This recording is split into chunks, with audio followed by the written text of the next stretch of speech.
الحمدللہ وحدہ لا شریک لہ والصلاة والسلام علی من لا نبی بعدہ وعلی آلہ واصحابہ الذین اوفوا عہدہ اما بعد فاعوذ باللہ من الشیطان الرجیم بسم اللہ الرحمن الرحیم انا اعطیناک الکوثر فصل لربک وانحر ان شانئک هو الابتر اللہم صلی علی محمد وعلی آل محمد کما صلیت علی ابراہیم وعلی آل ابراہیم انک حمید مجید۔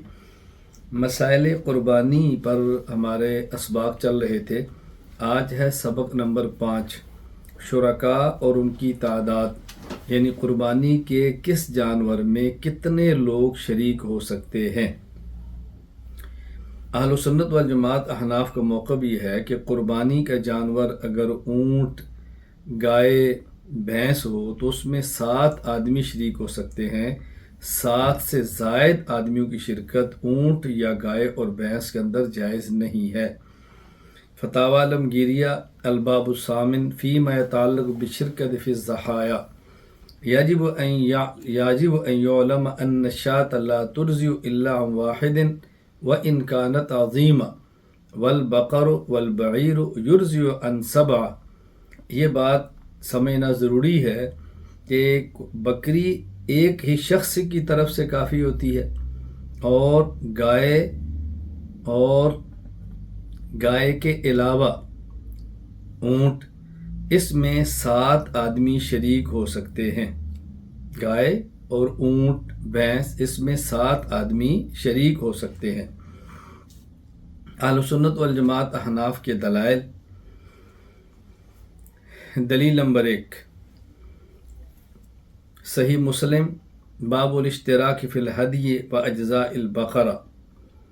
امام ابو الحسن مسلم بن حجاج القشیری النیشاپوری رحمہ اللہ تعالی، وفات 261 ہجری، حضرت جابر رضی اللہ تعالی عنہ سے حدیث نقل فرماتے ہیں، خرجنا مع رسول اللہ صلی اللہ علیہ وسلم، حضرت جابر نے فرمایا کہ ہم رسول اللہ صلی اللہ علیہ وسلم کے ساتھ تھے، محلین بالحج، ہم نے حج کا احرام باندھا ہوا تھا۔ فأمرنا رسول اللہ صلی اللہ علیہ وسلم ان نشترک فی الابل والبقر کل 7 منا فی بدنہ۔ رسول اللہ صلی اللہ علیہ وسلم نے ہمیں حکم دیا کہ ہم اونٹ اور گائے میں شریک ہوں، اور اونٹ اور گائے میں سے ہر ایک کے اندر 7 آدمی شریک ہوں۔ دلیل نمبر 2، صحیح مسلم باب الاشتراک فی الہدی و اجزاء البقرۃ والبدنہ کل منہما عن 7۔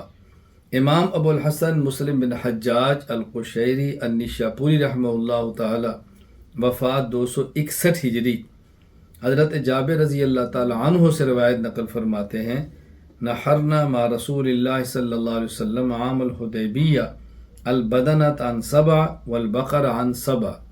ہم نے رسول اکرم صلی اللہ علیہ وسلم کے ساتھ حدیبیہ والے سال قربانی کی تو اونٹ 7 آدمیوں کی طرف سے اور گائے بھی 7 آدمیوں کی طرف سے ہم نے قربان کی۔ تو میں نے 2 دلیلیں پیش کی ہیں، ایک رسول اللہ صلی اللہ علیہ وسلم کا ارشاد اور ایک صحابہ کرام رضی اللہ تعالیٰ عنہ مجمعین کا نبی پاک صلی اللہ علیہ وسلم کے ساتھ عمل اور فعل۔ یہ تو اہل سنت والجماعت کے میں نے مختصر سی 2 دلیلیں پیش کر دی ہیں۔ غیر مقلدین کا موقف یہ ہے کہ اونٹ میں 10 آدمی شریک ہو سکتے ہیں۔ غیر مقلد عالم حافظ زبیر علی زئی، مقالات زبیر علی زئی جلد 2 صفحہ 215، اس میں لکھتے ہیں اونٹ میں 7 یا 10 آدمی شریک ہو سکتے ہیں۔ مولوی عبید اللہ خان عفیف غیر مقلد، فتاوی محمدیہ، اس میں لکھتے ہیں گائے میں 7 اور اونٹ کی قربانی میں 10 حصہ دار شریک ہو سکتے ہیں۔ ان کے دلائل کیا ہیں؟ دلیل سنن ترمذی باب ما جاء ان الشاة الواحدۃ تجزئ عن اہل البیت۔ امام ابو عیسیٰ محمد بن عیسیٰ بن سورہ الترمذی رحمہ اللہ تعالی، وفات 279 ہجری، حضرت عبداللہ بن عباس رضی اللہ تعالی عنہما سے حدیث نقل فرماتے ہیں، کنہ مع رسول اللہ صلی اللہ علیہ وسلم، کہ ہم، عبداللہ بن عباس فرماتے ہیں، رسول اللہ صلی اللہ علیہ وسلم کے ساتھ تھے، فی سفر، سفر میں، فحضر الاضحیٰ، عید الاضحیٰ آ گئی، فاشترکنا فی البقرۃ 7 وفی البعیر 10۔ تو ہم نے جب قربانی کی تو گائے میں ہم 7 آدمی شریک ہوئے اور اونٹ میں ہم 10 آدمی شریک ہوئے۔ تو یہ سنن ترمذی کی روایت اس بات پر دلیل ہے کہ صحابہ کرام نے رسول اکرم صلی اللہ علیہ وسلم کی موجودگی میں قربانی اس طرح کی ہے کہ گائے میں 7 اور اونٹ میں 10 آدمی ہیں۔ آپ اس کے جوابات ملاحظہ فرمائیں۔ جواب نمبر 1، جب رسول اکرم صلی اللہ علیہ وسلم سے 2 قسم کی احادیث آ جائیں تو یہ دیکھا جاتا ہے کہ صحابہ کرام نے کس حدیث پر عمل کیا ہے اور کس حدیث کو چھوڑا ہے۔ جس حدیث کو صحابہ کرام چھوڑ دیں اس کو امت نے چھوڑ دینا ہے، اور جس حدیث کو صحابہ کرام لے لیں اس کو امت نے لینا ہے۔ یعنی جو صحابہ کرام رضی اللہ عنہ مجمعین کے ہاں عملاً متروک ہو ہم چھوڑ دیں گے، اور جو عملاً معمول ہو اس پر عمل کریں گے۔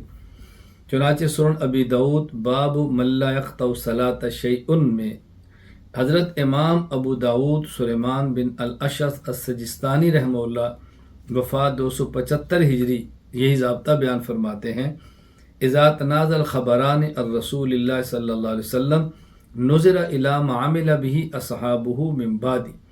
جب رسول اکرم صلی اللہ علیہ وسلم سے 2 مختلف حدیثیں مروی ہوں، 2 مختلف حدیثیں آ جائیں تو دیکھا جائے گا نبی پاک صلی اللہ علیہ وسلم کے بعد صحابہ کرام نے کس پر عمل فرمایا، جس پر عمل انہوں نے فرمایا اس پہ امت عمل کرے گی۔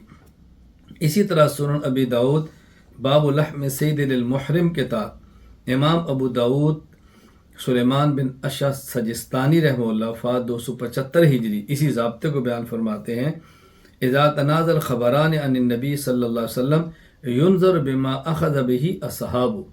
جب رسول اکرم صلی اللہ علیہ وسلم سے ایک مسئلہ میں 2 مختلف حدیثیں اور روایتیں آ جائیں تو دیکھا جائے گا کہ نبی پاک صلی اللہ علیہ وسلم کے بعد صحابہ کرام نے کس روایت کو لیا ہے اور کس کو چھوڑا ہے۔ جس حدیث کو روایت کو صحابہ لیں اس کو امت لے گی، اور جس کو چھوڑ دیا اس پر عمل امت بھی چھوڑ دے گی۔ یہ ضابطہ ہے۔ اب اس ضابطے کی روشنی میں دیکھیں، حضرت ابن عباس رضی اللہ تعالی عنہما والی حدیث ہے کہ جس میں ذکر ہے کہ 10 افراد اونٹ میں شریک تھے۔ حضرت جابر رضی اللہ تعالیٰ عنہ والی حدیث ہے کہ جس میں ہے کہ اونٹ میں 7 آدمی شریک تھے۔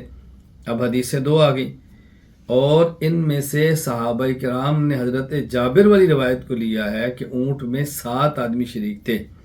چنانچہ سنن ترمذی باب ما جاء ان الشاة الواحدۃ ترجع عن اہل البیت کے تحت حضرت امام ابو عیسیٰ محمد بن عیسیٰ سورہ ترمذی رحمہ اللہ تعالی وفات 279 ہجری حدیث نقل کرتے ہیں کہ حضرت جابر رضی اللہ تعالی عنہ والی روایت کے تحت والعمل علی ھذا عند اہل العلم من اصحاب النبی صلی اللہ علیہ وسلم وغیرہ، کہ یہ جو حدیث جابر ہے اسی پر عمل ہے اہل علم کا، صحابہ کرام کا، اور صحابہ کرام کے بعد اہل علم اسی پر عمل ہے۔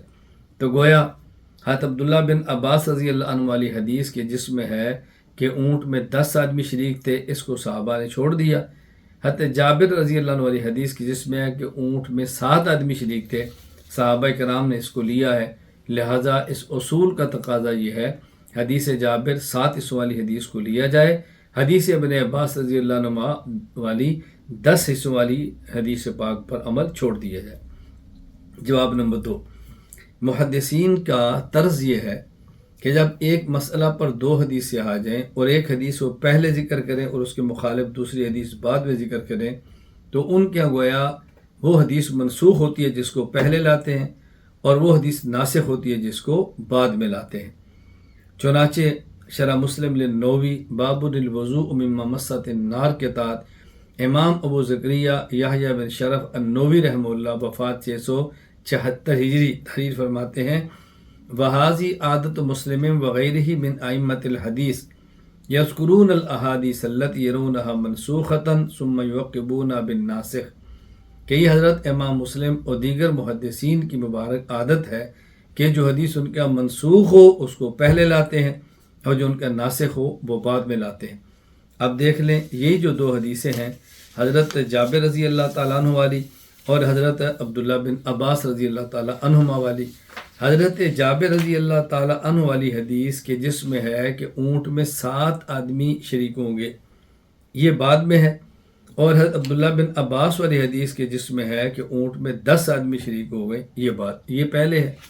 تو گویا محدثین کے نزدیک یہ حدیث جس میں ہے کہ 10 آدمی نے شرکت کی منسوخ ہے، اور جس میں ہے کہ 7 نے شرکت کی وہ ناسخ ہے۔ کیوں؟ حضرت امام مسلم رحمۃ اللہ علیہ صحیح مسلم میں پہلے حدیث ابن عباس لاتے ہیں، پہلے حدیث ابن عباس، اور حدیث ابن عباس پہلے ہے اور حدیث جابر بعد میں ہے۔ تو جب حدیث ابن عباس پہلے ہے امام ترمذی رحمۃ اللہ علیہ، تو یہاں 2 قسم کی حدیثیں آ گئی، ذرا اس کو توجہ سے ذہن نشین فرما لیں۔ اب اس ضابطے کے تحت آپ دیکھیں کہ حضرت جابر والی حدیث بعد میں ہے اور حضرت عبداللہ بن عباس والی حدیث پہلے ہے۔ تو محدثین کی عادت مبارک یہ ہے کہ جو حدیث ان کے یہاں منسوخ ہو اس کو پہلے لاتے ہیں، اور جو حدیث ان کے یہاں ناسخ ہو اس کو بعد میں لاتے ہیں۔ تو گویا یہ محدثین کے ضابطے کے مطابق حدیث ابن عباس رضی اللہ تعالیٰ عنہما جو 7 حصوں والی ہے منسوخ ہے، اور 10 حصوں والی منسوخ ہے، اور حدیث جابر جو 10 حصوں والی ہے وہ اس کے لیے ناسخ ہے۔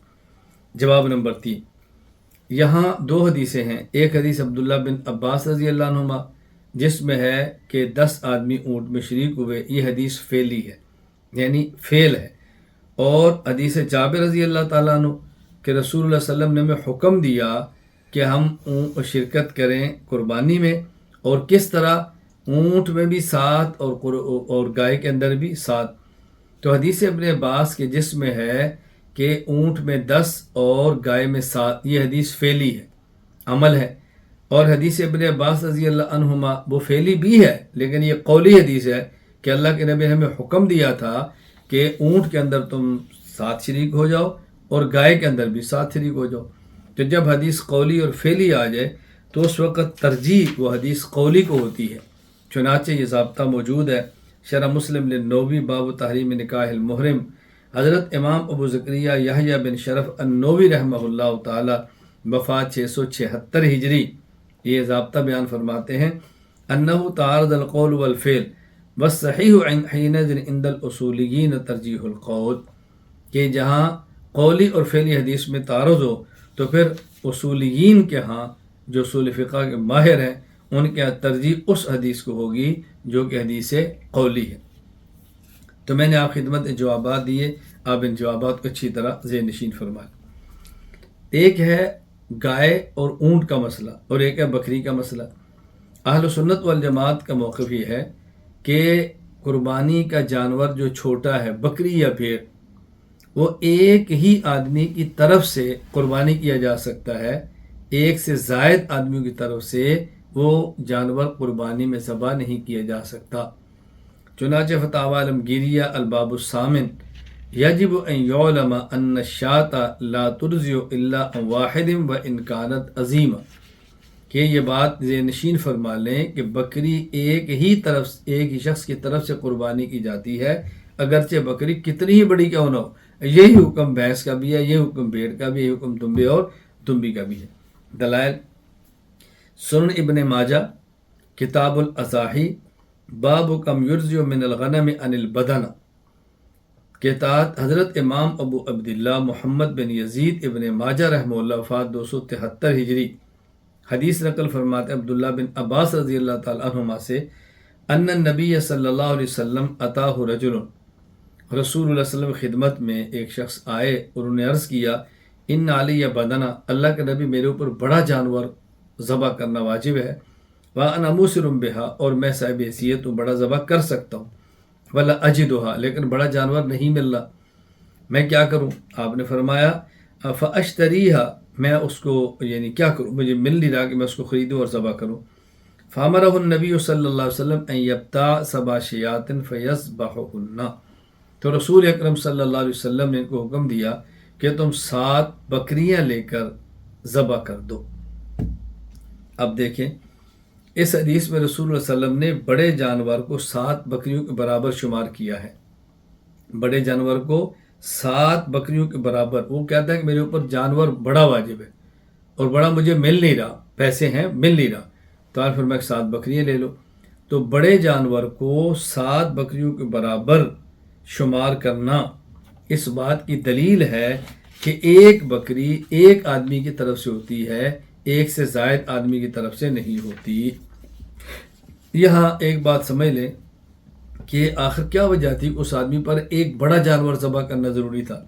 اس کی 3 وجہ ہو سکتی ہیں۔ نمبر 1، یا اس شخص نے منت مانگی ہوگی، نظر مانی ہوگی کہ میں اگر فلاں کام ہو گیا، فلاں مصیبت ٹل گئی، نظر مانی ہوگی بڑے جانور کی۔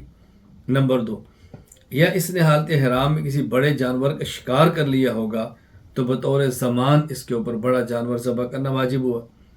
یا اس نے دوران حج اپنی بیوی سے ہم بستری کر لی ہوگی اور وہاں بطور دم یہ بڑا جانور ذبح کرنا اس کے ذمہ لازم تھا۔ چنانچہ المغنی معاشر الکبیر کتاب الحج باب الفدیہ و جزاء السید کے تحت شیخ ابو محمد عبداللہ بن احمد بن محمد ابن قدامہ الحنبلی رحمہ اللہ تعالی وفات 620 ہجری فرماتے ہیں ان سبع من الغنم یرزو عن البدنۃ مع القدرۃ علیہا سواء كانت البدنۃ واجبۃ بنظر او جزاء سید او کفارۃ وطء، کہ 7 بکریاں ایک بڑے جانور کے برابر ہیں، خواہ بڑے جانور پر قدرت کیوں نہ ہو، یعنی بڑا جانور واجب ہو لیکن بڑا ذبح نہ کرے، یوں کر لے۔ تو فرماتے ہیں بڑا جانور ذبح کرنے کی قدرت کے باوجود 7 بکریاں اس کے بدلے میں ذبح کرنا درست ہے۔ آگے فرمایا کہ بڑا جانور کیوں واجب ہے، نظر کی وجہ سے ہو یا احرام میں شکار کی وجہ سے ہو یا ہم بستری کی وجہ کے کفارہ کی وجہ سے ہو۔ کیوں؟ لما روا ابن عباس، اس لیے کہ ابن عباس رضی اللہ عنہما سے روایت موجود ہے، اتن نبی صلی اللہ علیہ وسلم رجل، اللہ کے نبی صلی اللہ علیہ وسلم کی خدمت میں ایک شخص آیا اور انہوں نے فرمایا ان علی عرض کی ان علی بدنا وانا موصر اللہ ولا اجرها فاشتریها فامرہ النبی صلی اللہ علیہ وسلم ان یبتاع 7 شیاۃ فیذبحہن، رواہ ابن ماجہ۔ وہی بات جو ہم نے کی ہے کہ ان پر واجب ہونے کی 3 وجہ میں سے کوئی ایک وجہ ہوگی۔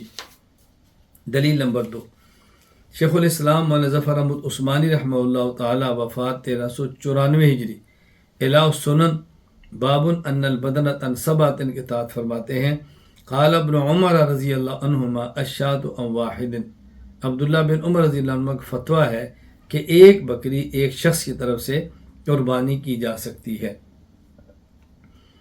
غیر مقلدین کا موقف یہ ہے کہ گھر کا سربراہ یا کوئی آدمی ایک قربانی کر دے تو وہ سارے گھر والوں کی طرف سے کافی ہے۔ ماہنامہ الحدیث، اس کے مدیر زبیر علی زئی غیر مقلد یہ مسئلہ لکھتے ہیں، ماہنامہ الحدیث شمارہ نمبر 55 صفحہ نمبر بھی 55 ہے کہ گھر کا سربراہ یا کوئی آدمی ایک قربانی کر دے تو وہ سارے گھر والوں کی طرف سے کافی ہے۔ دلیل سنن ترمذی باب ما جاء ان الشاۃ الواحدۃ ترجع عن اہل البیت کے تحت امام ابو عیسیٰ محمد بن عیسیٰ بن ثورہ الترمذی رحمہ اللہ تعالی وفات 279 ہجری، یہ حضرت عطا بن یسار سے اور وہ حضرت ابو ایوب انصاری رضی اللہ تعالیٰ سے روایت نقل کرتے ہیں۔ حضرت ابو ایوب انصاری رضی اللہ تعالیٰ عنہ سے عطا بن یسار کہتے ہیں میں نے پوچھا کیف کانت الضحایا علی عہد رسول اللہ صلی اللہ علیہ وسلم، رسول اللہ صلی اللہ علیہ وسلم کے دور میں قربانیاں کیسے کی جاتی؟ تو انہوں نے فرمایا ابو ایوب انصاری رضی اللہ تعالیٰ عنہ نے کان الرجل یضحی بشاۃ عنہ وعن اہل بیتی، ایک شخص قربانی کرتا اپنی طرف سے اور اپنے گھر والوں کی طرف سے، فیأکلون وہ سارے کھاتے، ویطعمون اور کھلاتے، حتی تباہ الناس فصارت کما ترى، حتیٰ کہ لوگ دکھلاوے کے اندر مبتلا ہو گئے، فخر مبتلا ہو گئے اور جو کچھ تم دیکھ رہے ہو یہ سب کچھ ہو رہا ہے۔ یعنی پہلے ایک آدمی پورے گھر کی طرف سے کر لیتا تھا، اب گھر کا آدمی مستقل قربانیاں کرتا ہے، تو تم دیکھو کتنا دکھاوا شروع ہو گیا۔ وہاں تو ایک آدمی قربانی سب کی طرف سے کر لیتا تھا۔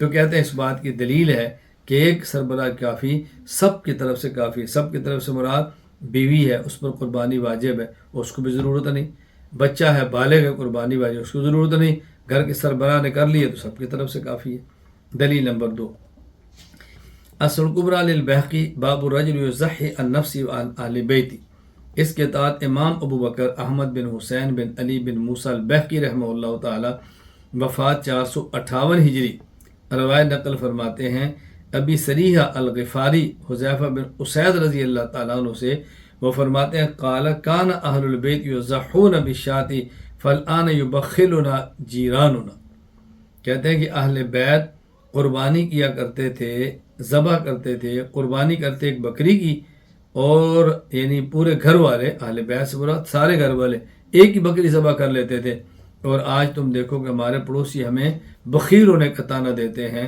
کہ تم ایک ہی بکری کرتے ہو، زیادہ قربانیاں کیوں نہیں کرتے؟ تو جوابات نشین فرما لیں۔ جواب نمبر 1، یہ جو احادیث میں ہے کہ گھر کا سربراہ یا گھر والے پورے گھر والوں کی طرف سے ایک ہی قربانی کرتے، اس سے مراد اشتراک فی اللحم ہے، اشتراک فی الثواب نہیں۔ یہ نہیں ہوتا ہے آدمی ایک اکیلا قربانی کرتا تو سارے گھر والوں کو اس میں ثواب دیتا، معنی اس کا یہ تھا کہ قربانی ایک کرتا اور گوشت سارے کھاتے تھے، گوشت سب کھاتے تھے۔ دیکھیں ذرا، امام محمد بن حسن الشیبانی رحمہ اللہ فات 179 ہجری، موطا امام محمد باب ما یرجو من الضحایا اکثر من واحد کے تحت فرماتے ہیں کان رجل یکون محتاجا، ایک شخص ایسا ہوتا کہ اس کے پاس پیسے نہ ہوتے، محتاج ہوتا، فیذبح شاۃ الواحدہ، قربانی ایک کرتا بکری کی، یضحی بہا عن نفسی، قربانی اپنی طرف سے کرتا، فیاکل خود کھاتا، ویطعم اہلہ، پورے گھر والوں کو کھلاتا، فاما شاۃ واحد تذبح عن اثنین او ثلاثۃ اضحیہ فہذہ لا یرضی ولا یجوز شاۃ الا عن الواحد، ہاں ایک بکری ذبح کرے 3 کی طرف سے 2 کی طرف سے، ایسا ہرگز جائز نہیں ہے۔ وہ جو ہوتی شاید محتاج اور فقیر ہوتا، ایک قربانی کر لیتا اور سارے گھر والے اس کو کھا لیا کرتے۔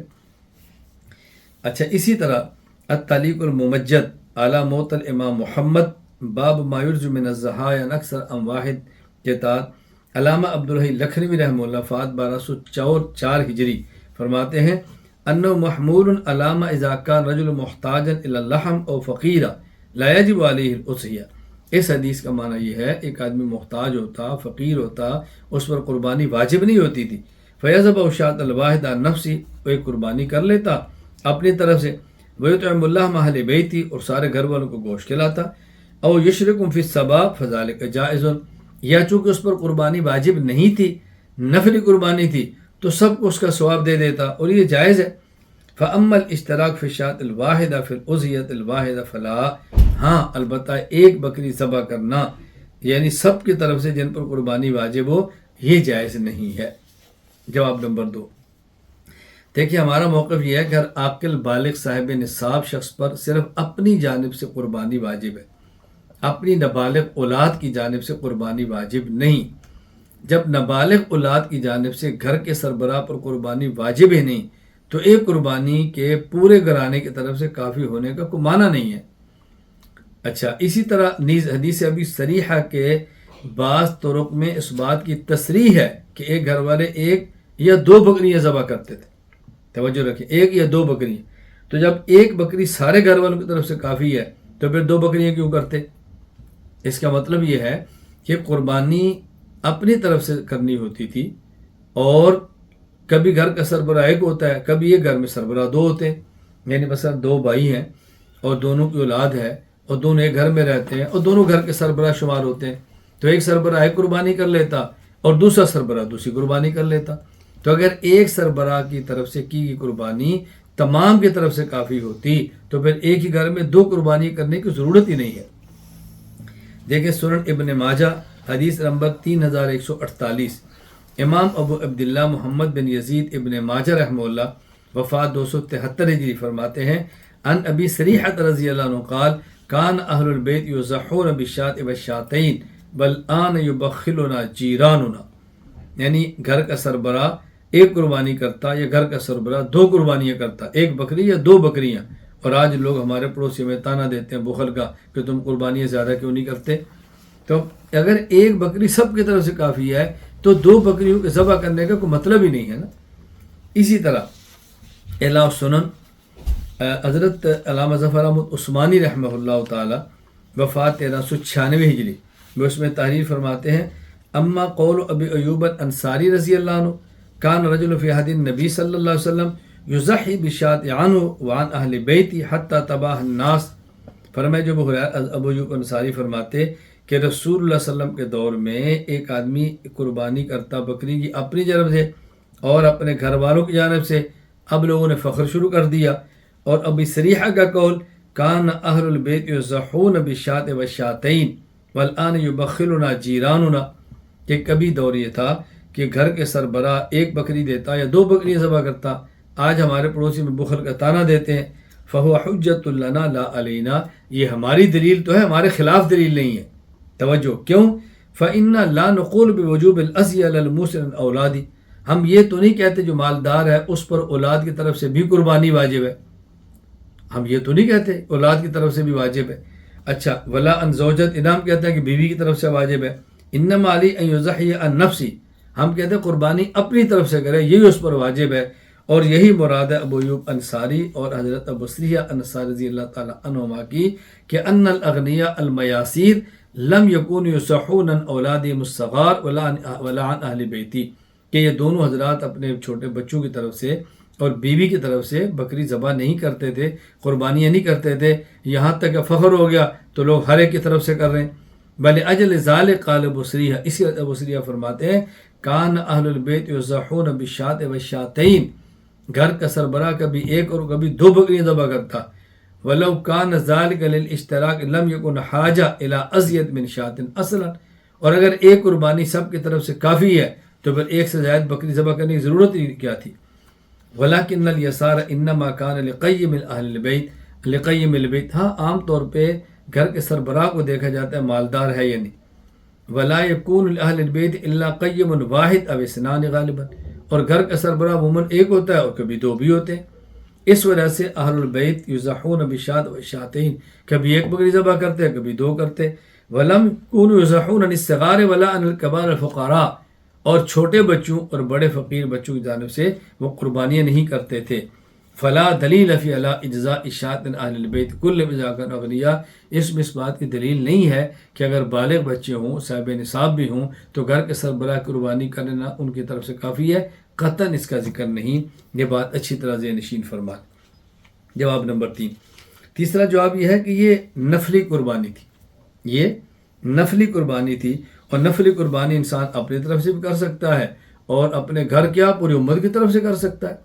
جس طرح کتاب الاثار بروایت محمد باب الاضحیہ حدیث نمبر 790، حضرت امام محمد بن حسن شیبانی رحمہ اللہ وفات 189 ہجری، وہ نقل کرتے ہیں روایت، اخبرنا ابو حنیفہ قال حدثنا الحیثم عن عبد الرحمن بن ثابت ان النبی صلی اللہ علیہ وسلم ضحى بکبشین املحین ذبح احدهما عن نفسی والآخر عمن قال لا الہ الا اللہ محمد رسول اللہ، کہ رسول اکرم صلی اللہ علیہ وسلم نے 2 مینڈے ذبح کیے، ایک اپنی طرف سے اور ایک ہر اس شخص کی طرف سے جو لا الہ الا اللہ محمد رسول اللہ پڑھے۔ تو دیکھیں حضور نے پوری امت کی طرف سے کی ہے، تو اگر گھر کا سربراہ اپنے بچوں کی طرف سے کر لے تو اس کا مطلب یہ تو نہیں کہ کسی بالغ اولاد پر قربانی واجب ہو، بیوی پر قربانی واجب ہو تو شوہر کا قربانی کر لینا کافی ہے، ہرگز اس کا معنی یہ نہیں۔ یہاں میں بطور فائدے کا عرض کرتا ہوں کہ عام طور پہ لوگ کہتے ہیں جی پہلا کلمہ کہاں سے ثابت ہے؟ ہم کہتے ہیں کہ پہلا کلمہ پہلے امام ابو حنیفہ سے ثابت ہے، پہلا کلمہ پہلے امام حنیفہ سے ثابت ہے کہ وہ روایت نقل کر رہے ہیں رسول اکرم صلی اللہ علیہ وسلم کے بارے میں کہ اللہ کے نبی ایک جانور ذبح کرتے ہیں نفسی اپنی جانب سے، والآخر عمن قال لا الہ الا اللہ محمد رسول اللہ، اور دوسری قربانی کرتے ہر اس شخص کی طرف سے جس نے لا الہ الا اللہ محمد رسول اللہ پڑھا ہے۔ عمدۃ القاری کتاب الحج باب فمن تمتع بالعمرۃ الحج کے تحت علامہ بدر الدین محمود بن احمد بن موسیٰ العینی رحمہ اللہ وفات 855 ہجری، وہ فرماتے ہیں اما رویہ انہ صلی اللہ علیہ وسلم ضحى بشاۃ عن امتی فکأنما کان تطوع، کہ نبی پاک صلی اللہ علیہ وسلم ایک قربانی پوری امت کی طرف سے کرتے، یہ نفلی قربانی ہوتی تھی۔ اسی طرح بذل المجہود شرح سنن ابی داود کتاب الضحایا باب فی الشاۃ یضحی بہا عن جماعہ، زبدۃ المحدثین مولانا خلیل احمد سہارنپوری رحمہ اللہ تعالی وفات 1346 ہجری، وہ فرماتے ہیں انہ علیہ الصلوۃ والسلام انما فعل ذلک لاجل الثواب وهو انه جعل ثواب تضحیۃ بشاۃ واحدہ لامتی لا للاجزاء وسقوط التعبد منه، کہ رسول اللہ صلی اللہ علیہ وسلم نے جو ایک جانور ذبح کیا پوری امت کی طرف سے، اس کا مقصد ثواب میں شریک کرنا ہے۔ اس کا مقصد یہ نہیں کہ جب آپ نے قربانی کر لی تو سب کی طرف سے ہوگی اور سب کو بقیہ قربانی کرنے کی ضرورت ہی نہیں ہے۔ نہ آپ کی قربانی دوسروں کی طرف سے کافی ہو رہی ہے اور نہ ہی آپ کی قربانی کے بعد دوسری قربانی ساقط ہوتی ہے۔ یہ بات ذہن نشین فرمائے۔ جواب نمبر 4، ہم کہتے ہیں یہ ایسے ہی ہے جیسے ہمارے عرف میں اور ماحول میں اگر کوئی گھر کا سربراہ قربانی کرے تو بچوں سے پوچھا آپ نے قربانی کی ہے، کہتے جی ہم نے بھی قربانی کی ہے۔ کیا کی ہے؟ ہم نے بکرے قربانی دی ہے۔ حالانکہ قربانی گھر کا سربراہ کرتا ہے، لیکن گھر کا ہر فرد کہتا ہے کہ ہم نے قربانی کی ہے۔ تو جس طرح گھر کا ہر بچہ والد کی قربانی کو اپنی سمجھ رہا ہوتا ہے، تو اسی طرح یہ نقل کر دیا گیا کہ وہاں بھی گھر کا سربراہ قربانی کر لیتا تھا اور یہ سمجھا جاتا ہے کہ گویا پورے گھر والوں نے یہ قربانی کی ہے۔ تو کوئی حرج کی بات نہیں ہے۔ ہاں، قربانی واجب ہو اور بڑے پر ہو اور وہ چھوٹوں کی طرف سے قربانی کرے تو ایسی قربانی ادا نہیں ہوتی۔ جواب نمبر 5، اگر اس حدیث کی بنیاد پر واجب قربانی کو کئی ایک لوگوں کی طرف سے کافی قرار دے دیا جائے تو اس پر چند ایک اشکالات پیدا ہوں گے۔ نمبر 1، اہل بیت میں نابالغ بچے بھی ہیں، ان پر قربانی واجب ہی نہیں ہے۔ نمبر 2، بیوی پر زکوٰۃ واجب ہو اور شوہر اپنے مال سے اگر بیوی پر زکوٰۃ واجب ہو تو شوہر کی اپنے مال کی دی ہوئی زکوٰۃ بیوی کی طرف سے کافی نہیں ہوتی۔ تو اگر بیوی پر قربانی واجب ہو تو شوہر کی طرف سے کی ہوئی قربانی بیوی کی طرف سے کیسے کافی ہوگی؟ نمبر 3، بیٹا یا بیٹی بالغ ہوں اور ان پر زکوٰۃ واجب ہو تو باپ کی اپنے مال کی دی ہوئی زکوٰۃ اس بیٹا اور بیٹی کی طرف سے کافی نہیں ہوتی۔ تو اگر بالغ بیٹا بیٹی پر قربانی واجب ہو تو ان کے باپ کی طرف سے کی ہوئی قربانی ان کی طرف سے کافی کیسے ہوگی؟ نمبر 4، ہم کہتے ہیں کہ غیر مقلدین کو سوچنا چاہیے، اگر ایک بکری خاندان کے 7 افراد مثلا جو بالغ ہوں ان کی طرف سے اور ان پر قربانی واجب ہو ان کی طرف سے کافی ہے، تو پھر ایک گائے جس میں 7 آدمی شریک ہوتے ہیں اور 7 بکریوں کی برابر ہے، تو ایک گائے تو پھر کافی ہونی چاہیے کتنے آدمیوں کی طرف سے؟ 70 آدمیوں کی طرف سے، نہ 49 آدمیوں کی طرف سے۔ اور ایک اونٹ غیر مقلد کہتے ہیں اس میں 10 آدمی شریک ہو سکتے ہیں۔ تو اگر ایک بکری 7 کی طرف سے ہے تو ایک اونٹ میں 10 آدمی اگر شریک ہو سکتے ہیں تو اس کا معنی ہے کہ ایک اونٹ 70 کی طرف سے کافی ہونا چاہیے نا۔ تو غیر مقلد ایک گائے 49 کی طرف سے کافی ہونے کے قائل نہیں ہے، ایک اونٹ کے 70 کی طرف سے قائل ہونے کے کافی نہیں ہے، تو پھر ایک بکری پورے خاندان کی طرف سے ایک شخص کافی ہو جائے، یہ کیسے ہو سکتا ہے کہ بکری ایک پر واجب ہو اور خاندان کو جس فرد پر واجب ہے ان سب کی طرف سے سربراہ کی قربانی کافی ہو جائے؟ بھلا کیسے ممکن ہے؟ ذرا بات توجہ سے سمجھنے کی کوشش فرمائیں۔ شرکائے قربانی کے بارے میں اہل سنت والجماعت کا موقف کیا مطلب؟ یعنی قربانی کے تمام شرکاء کا مسلمان ہونا ضروری ہے۔ اگر شرکائے قربانی میں سے کوئی ایک بھی کافر یا مشرک ہوا تو کسی شخص کی بھی قربانی قبول نہیں ہوگی۔ فتاوی قاضی خان کتاب الاضحیہ، امام ابو الحسن فخر الدین حسن بن منصور بن عبدالعزیز المعروف قاضی خان رحمہ اللہ تعالی، وفات 592 ہجری، وہ لکھتے ہیں فَلَوِ اشْتَرَكَ سَبْعَةٌ فِي بَدَنَ وَوَاحِدٌ مِّنْهُمْ مُشْرِكٌ كَانَ الْكُلُّ لَحْمًا۔ اگر قربانی میں 7 آدمی شریک ہوئے بڑی قربانی میں اور ان میں ایک بھی مشرک ہوا تو کسی ایک کی قربانی بھی نہیں ہوگی، یہ سارے کا سارا گوشت ہوگا کہ جس طرح انہیں ذبح کر لیا، اس کا قربانی سے کوئی تعلق نہیں ہوگا۔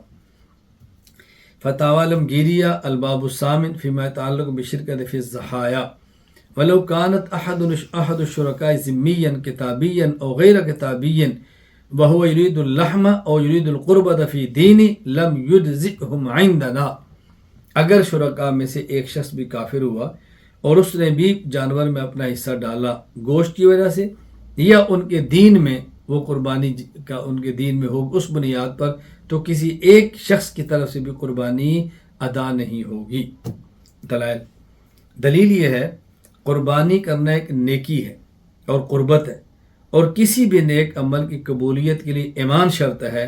کافر کے پاس چونکہ ایمان نہیں اس لیے کافر کا کوئی نیک عمل بشمول قربانی اللہ کے قابل قبول نہیں ہے۔ بدائع الصنائع کتاب التضحیہ فصل و اما شرائط الواجب۔ علامہ علاء الدین ابو بکر بن مسعود بن احمد القاسانی رحمہ اللہ وفات 587 ہجری فرماتے ہیں لأن قربۃ والکافر لیس من اہل القرب، قربانی عبادت ہے اور کافر نیک عمل اور عبادت کا حال ہی نہیں ہے، اس لیے اس کی قربانی قبول نہیں ہوگی۔ اور جب کافر کی قربانی قبول نہیں ہے تو قربانی تو نام اراقۃ الدم، خون بہانا، اللہ کا جان پیش کرنا، اس میں تجزی اور تقسیم ممکن نہیں ہے کہ کچھ خون قبول ہو کچھ قبول نہ ہو، جان کا کچھ حصہ قبول ہو کچھ قبول نہ ہو، ممکن نہیں۔ اس کی مثال ایسے ہے کہ جیسے جب آپ نے نماز شروع کر دی تو نماز پوری ایک جان ہے، ایک رکعت قبول ہو ایک قبول نہ ہو، ایسا ممکن نہیں۔ سجدہ قبول ہو رکوع قبول نہ ہو، ایسا ممکن نہیں۔ قبول ہونا ہے تو سب نے، نہیں قبول ہونا تو پوری نماز ہے۔ اسی طرح مثال سمجھے روزہ ہے، اب روزہ صبح سے لے کر شام تک جسے نیت کر کے رکھ لیا تو گویا یہ روزہ جو ہے ایک جان کی طرح ہے، ایسا ممکن نہیں آدھا روزہ قبول ہو آدھا قبول نہ ہو، قبول ہوگا تو سارا، نہیں قبول ہوگا تو سارا۔ اسی طرح قربانی قبول ہوگی تو سب کی، جب ایک کی قبول نہیں تو کسی کی بھی قبول نہیں ہوگی۔ یہ بات اچھی طرح ذہن نشین فرما لیں کہ کافر کا کوئی بھی عمل اللہ کا قبول نہیں ہے۔ دلیل سورۃ الاسراء آیت نمبر 19 ومن اراد الآخرۃ وسعی لها سعیھا وهو مؤمن فاولئک کان سعیہم مشکورا۔ اللہ تعالیٰ نے قبولیت عمل کے لیے 3 شرطیں لگائی ہیں۔ نمبر 1 آدمی کی نیت ٹھیک ہو، نمبر 2 عمل سنت کے مطابق ہو، نمبر 3 آدمی کا عقیدہ ٹھیک اور مومن ہو۔ اسی طرح سورۃ الزمر آیت نمبر 65 وَلَقَدْ أُوحِيَ إِلَيْكَ وَإِلَى الَّذِينَ مِنْ قَبْلِكَ لَئِنْ أَشْرَكْتَ لَيَحْبَطَنَّ عَمَلُكَ وَلَتَكُونَنَّ مِنَ الْخَاسِرِينَ۔ اے میرے محمد صلی اللہ علیہ وسلم، آپ پر بھی وحی آئی ہے اور آپ سے پہلے نبیوں پر بھی وحی آئی، اور نبیوں پر وحی یہ آئی لَئِنْ أَشْرَكْتَ لَيَحْبَطَنَّ عَمَلُكَ، اگر کوئی شخص بھی شرک کرے تو اس کا نیک عمل اللہ کے ہاں قابل قبول نہیں ہے۔ یہ بات اچھی طرح ذہن نشین فرما لیں۔ شرکائے قربانی کے بارے میں غیر مقلدین کا موقف۔ غیر مقلدین کا موقف یہ ہے کہ شرکائے قربانی میں اگر کوئی کافر و مشرک بھی ہو تب بھی قربانی قبول ہو جائے گی۔ چنانچہ فتاوی علماء حدیث جلد 13 صفحہ 89 پر ہے سوال، قربانی کی گائے کے حصص میں کیا کوئی بریلوی شریک ہو سکتا ہے جبکہ اس کا عقیدہ شرکیہ ہے؟ اگر اس کی شرکت جائز ہو تو مرزائی کے متعلق کیا خیال ہے؟ جواب، گائے وغیرہ کی قربانی کے حصص میں بریلوی عقیدہ کا شخص شامل ہو سکتا ہے، اس میں بظاہر کوئی قباحت نظر نہیں آتی۔ آگے چل کر لکھتے ہیں، باقی رہی مرزائی کی شرکت تو اس کے متعلق بھی حرام کا فتویٰ نہیں لگا سکتے۔ اچھا، دلیل ان کی کیا ہے؟ اسی فتاوی علماء حدیث جلد 13 صفحہ 89 پر دلیل دیتے ہیں، کہتے ہیں کسی حدیث میں صراحت نہیں ملتی کہ منافقین مدینہ کو مسلمانوں کی قربانی میں شریک نہ کیا گیا ہو۔ جب منافقین کی شرکت ہو سکتی ہے تو بریلوی عقیدہ ان سے بدتر نہیں۔ جواب، دلیل کا حاصل یہ ہے چونکہ منافقین مدینہ کو مسلمانوں کی قربانیوں میں شرکت سے منع نہیں کیا گیا لہٰذا جائز ہے۔ بھائی اگر یہی اصول اپنا لیا جائے کہ منع نہیں ہے تو جائز ہے، تو پھر کتنے لوگ اذان میں علی ولی اللہ وصی رسول اللہ وخلیفۃ بلا فصل پڑھتے ہیں، اور وہ اگر یہ کہیں کوئی حدیث دکھاؤ کہ اللہ کے نبی صلی اللہ علیہ وسلم نے یہ کلمات پڑھنے سے منع کیا ہو، آپ کیا جواب دیں گے اگر یہ دلیل آپ کی مان لی جائے؟ اسی طرح کتنے لوگ نماز جنازہ کے بعد اجتماعی طور پر ہاتھ اٹھا کر دعا مانگتے اور ضروری سمجھتے ہیں، اگر وہ کہ کوئی ایک حدیث بتاؤ کہ اللہ کے نبی صلی اللہ علیہ وسلم نے اجتماعی طور پر ہاتھ اٹھا کر دعا مانگنے سے منع کیا ہو، تو غیر مقلد کیا جواب دیں گے؟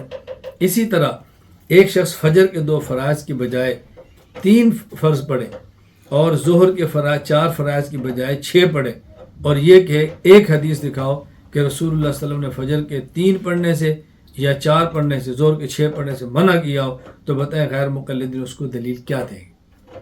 غیر مقلدین کی دوسری دلیل فتاوی علماء حدیث جلد 13 صفحہ 89 میں ہے، عقیدے کی خرابی باقی شرکاء کے حصص کی حلت پر اثر انداز نہیں ہو سکتی۔ بہرحال اگرچہ مرزائی کتاب و سنت کی روح سے کافر اور دائرہ اسلام سے خارج ہیں، مگر اس کا کفر اس کے اپنے حصے کے لیے خرابی کا سبب بن سکتا ہے، باقی لوگوں کے حصوں پر اس کا کفر خارج نہیں ہو سکتا۔ اللہ اکبر۔ جواب سے بات فرمائیں بھئی قرآن کریم میں ہے لَن يَنَالَ اللَّهَ لُحُومُهَا وَلَا دِمَاؤُهَا وَلَٰكِنْ يَنَالُهُ التَّقْوَىٰ، اللہ کے پاس تمہارا گوشت تو نہیں جانا، یہ تمہارا ذبح کیا ہوا جانور اس کا خون تو نہیں جانا، اللہ کے ہاں تو تقوی اور نیکی جانی ہے۔ تو جب کافر کی کوئی نیکی قبول ہی نہیں ہے تو بتائیں مسلمان کی پھر یہ اس کے اندر شرکت، جب کافر کی نیکی قبول نہیں ہے اور قربانی نیکی ہے، اور اس کی قبول نہ ہونے سے پھر مسلمان کی نیکی کیسے قبول ہوگی؟ بات سمجھنے کی کوشش کریں۔ قرآن کریم کے اندر لَن يَنَالَ اللَّهَ لُحُومُهَا وَلَا دِمَاؤُهَا وَلَٰكِنْ يَنَالُهُ التَّقْوَىٰ مِنْكُمْ، اللہ کے گوشت اور خون نہیں جانا، تقوی اور نیکی جانی ہے۔ کافر کی نیکی قبول ہی نہیں ہے، تو جب اس کی قربانی قبول ہوگی تو مسلمان کی کیسے قبول ہوگی؟ بات سمجھیں۔ اچھا اسی طرح یہ جو کہتے ہیں نا عقیدے خراب باقی شرکاء کے اثر انداز نہیں ہوتا، میں کہتا ہوں اثر انداز ہوتا ہے۔